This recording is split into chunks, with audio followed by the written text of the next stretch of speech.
Welcome to the Board Ghost Star Wars Fantasy Flight Games role-playing game primer.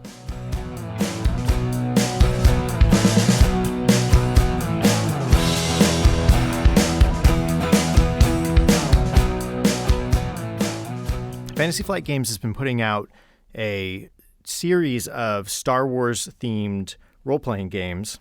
And it's actually broken into 3 different themes, and each theme has its own core rulebooks and source books that give it more depth, and each source book brings new characters and new items to that specific area, that theme. So the 3 themes are Edge of the Empire, Age of Rebellion, and Force and Destiny. Edge of the Empire is more fringer stuff like Jabba the Hutt and bounty hunters, and very force light, like you have a little bit of force sensitivity, but there's no real force users. And it's sort of what's happening, almost like you think about Tatooine and that cantina bar and all the Jabba the Hutt stuff off on the fringes with bounty hunters and smuggling and all that good stuff. The middle theme is Age of Rebellion. So that's in the heart of the dogfighting, Death Star fighting spaceship movie kind of stuff, where you're playing soldiers and pilots and saboteurs and engineers who are actively fighting the Imperials as part of the rebellion. You get a little bit more force stuff. There's a little bit more sort of direct action.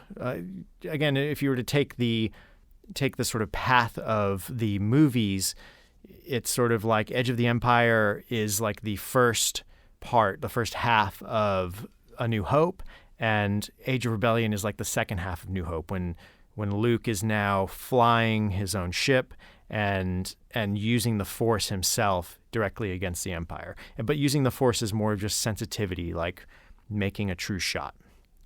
Force and Destiny is more like the third movie or the latest Force Awakens movies, where there's not a ton of Jedi out in the world, but you can be playing Jedi characters and characters who are looking for those last tidbits or the hints of what happened to the Jedis.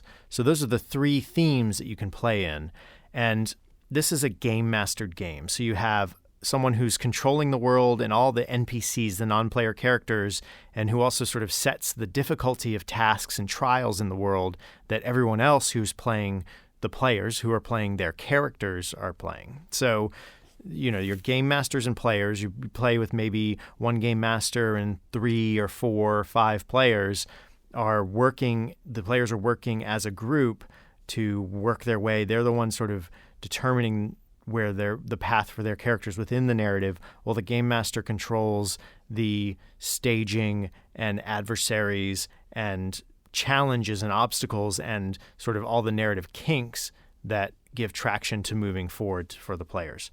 So the players play a single character, and each character has 6 attributes: agility, brawn, cunning, intellect, presence, and willpower. It basically shows how good they are at any given ability. If they're agile, it's how well they throw things or shoot. Brawn, how strong they are, how much they can move, how much they can hit something for, how well they can wrestle, how much they can carry, etc. Cunning, sort of how good they are with tactics and generally getting one over on someone. Intellect is how good they are at planning or figuring something out, doing engineering or mathematics. Presence is sort of like how are they perceived by the rest of the world? How are they viewed? And can they intimidate someone? Can they persuade someone? And then willpower is how much can they resist someone else's persuasion or persistence? How much can they endure?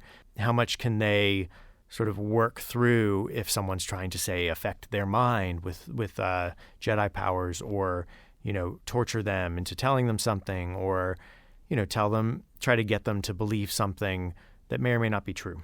Yeah, any stat maxes out at 6, and those basically help you determine what dice you roll when you're given an obstacle.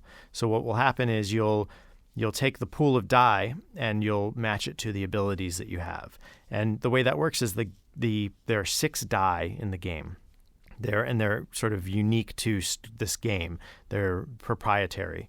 So you have 6 different die. 3 are positive, 3 are negative. There's a green ability die, a yellow proficiency die, and a blue boost die. Those are all your positive die, and those are the ones that you'd build your stat pool out of when you're building your dice pool. Then the game master will say, here's how many negative die you add. So you add this many difficulty die, which are purple, or this many challenge die, which are red, or this many setback die, which are black. So you build those dice pool and you roll them, and depending on the outcome, you may succeed but with negative consequences.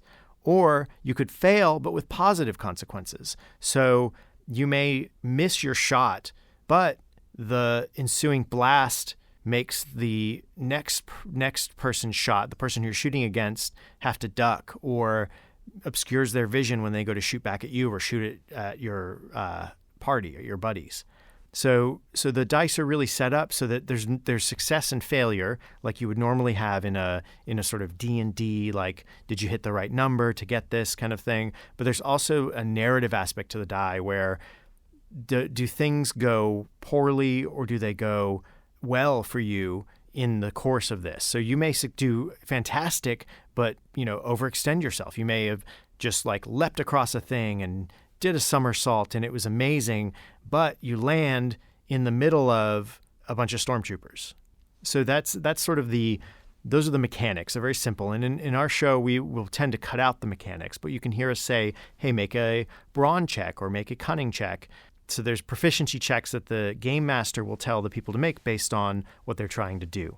And that's it. So like any game master thing, there are pre-printed stories that you can get. The game master can kind of have a general sense of the world and try to tell their own stories.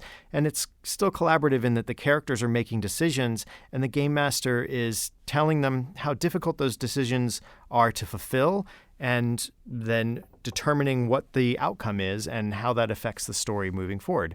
So that is Star Wars Fantasy Flight game. Very quick primer on that. Definitely check out the beginner sets if you want to pick up the game. There's one for each theme. There's an Edge of the Empire, an Age of Rebellion, and a Force and Destiny. In fact, there's also a Force Awakens theme that ties into Force and Destiny. All four of those are great. They give you a set of dice, some pre-made characters, and an adventure, and it's actually everything you need to play the game and see how you like it.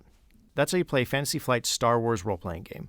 It's a pretty simple system with quite a few rules like any of these D&D type games. There's lots of character options you can make and or like any of these game master games, there's lots of character options. There's lots of things you can do and try. And it's a very simple system that allows for complexity based on how complex you players want to get. I would definitely check it out. Thanks for listening to our primer. So go listen to the episodes where we play Star Wars and let us know what you think.